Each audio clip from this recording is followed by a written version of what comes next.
નમસ્કાર મિત્રો, જો તમારે જબરદસ્ત સિરીઝ જોઈ હોય ને તો આ સિરીઝ તમારા માટે હોઈ શકે છે. એનું નામ છે ધ લાઇટ શો. હવે મિત્રો, આ સિરીઝ વિશે આપણે વિસ્તારથી વિગતવાર વાત કરીશું.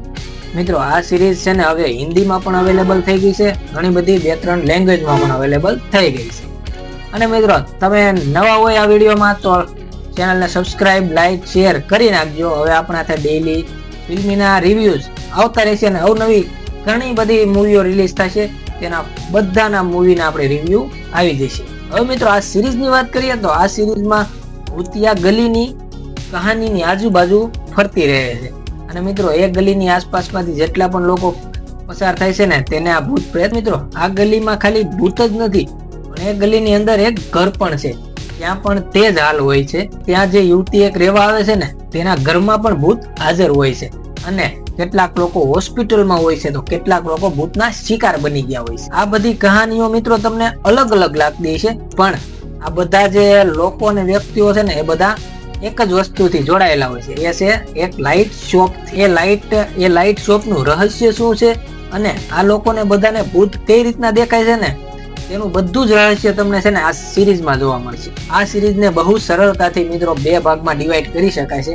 જેમાં પહેલો ભાગ એવો છે કે જેમાં ભૂત, પ્રેત, હોરર અને ડર એ બધું તમને અનુભવે છે. અને મિત્રો, બીજો ભાગ એવો છે ને કે ત્યાં છે ને ઘણા એવા રહસ્યો હોય ને તે ધીમે ધીમે ખુલતા જાય છે, એટલે તમને જોવાની મજા ડબલ આવે. સૌ પ્રથમ તો મિત્રો, હું જ છે ને આ સિરીઝની ખૂબ પ્રશંસા કરું છું, કેમ કે આ સિરીઝ છે ને તેની સ્ટોરી એક સારી રીતે લખાયેલી મને દેખાય. શરૂઆતમાં મિત્રો છે ને આ સિરીઝ આપણને થોડી કન્ફ્યુઝ લાગે છે, કેમ કે આપણને સમજાતું નથી કે સિરીઝમાં શું ચાલી રહ્યું છે. સિરીઝ આપણને જે રીતના ફીલ કરાવવા માંગે છે ને તે જ રીતે આપણે અનુભવી. મિત્રો, આ સિરીઝમાં બહુ એટલા જમ્પ સ્કેર નથી, પણ જેટલા પણ છે ને તેટલા તમને ડરાવવા માટે છે ને પૂરેપૂરા છે. આ સિરીઝ ફક્ત હોરર સ્કેર ઉપર આધારિત નથી રાખતી, કેમ કે આમાં તેની હોરર ટોન અને તેના વાતાવરણ પણ આધારિત. આ જે સામાન્ય હોરર મૂવી હોય ને તેના કરતા થોડીક તે કારણોસર અલગ બની જશે, જેના કારણે આનો હું એક પોઝિટિવ પોઈન્ટ આપું. જે રીતે આમાં ભૂતિયા ગલીની ડિઝાઇન કરવામાં આવી છે અને તેનો સિનેમેટિક હોરર ટોન બનાવવામાં આવ્યો છે તે પણ ગજબ છે. ટેકનિકલ રીતે મને આ સિરીઝમાં છે ને કોઈ ખામી લાગી નથી. તેની સિનેમેટોગ્રાફી અને ઘણી બધી એવી બાબતો છે. વાત કરીએ તો બધા જે કેરેક્ટર છે તેની પરફોર્મન્સ મસ્ત લેવલ છે અને મસ્ટ વોચ. આ સિરીઝમાં એક સીન એવો પણ આવે છે જેમાં એક પિતા અને દીકરીનો સીન છે ને એ જોઈને તમારી આંખમાં આંસુ આવી જાય. મિત્રો, એ સીન એટલો જબરદસ્ત છે ને, એટલો જબરદસ્ત અને ઇમોશનલ છે ને કે તમારી આંખમાં આંસુ આવી જાય. અને એ પાછો સીન બીજી વાર પણ જોવા મળે. તે સીનની એક્ટિંગ પણ જોરદાર છે અને બાકી બધા કલાકારોની પણ એક્ટિંગ ખૂબ જ સારી. આ સિરીઝ મિત્રો સામાન્ય કોરિયન ડ્રામા જે સિરીઝ હોય ને તેના કરતા અલગ છે, કારણ કે આમાં ખોટી રીતનો મેલો ડ્રામા સીન ને એવા બતાવવામાં આવ્યા નથી. આ સિરીઝ છે ને એ સિરિયસ રીતે સિરીઝ રહે છે અને ક્યાંય પણ તમને છે ને કોમેડી સીન કે એવા સીન જોવા મળશે.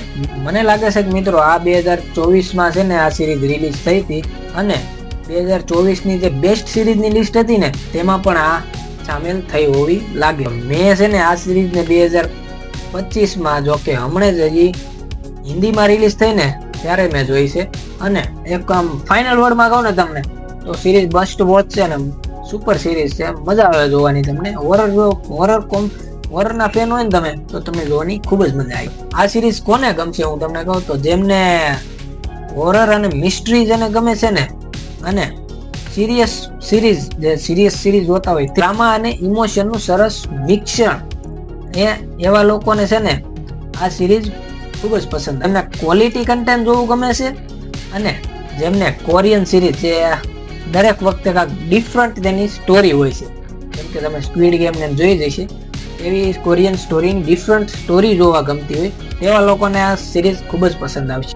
તો મિત્રો, હું આ સિરીઝને 10માંથી 8 નંબર આપું. અને આ સિરીઝ છે ને તમને કોરિયન સાથે ઇંગ્લિશ અને હિન્દીમાં પણ અવેલેબલ થઈ ગઈ છે ને હિન્દી ડબિંગ પણ ખૂબ જ સરસ કરવામાં આવ્યું છે અને તે જોવામાં પણ ખૂબ સારું લાગે છે.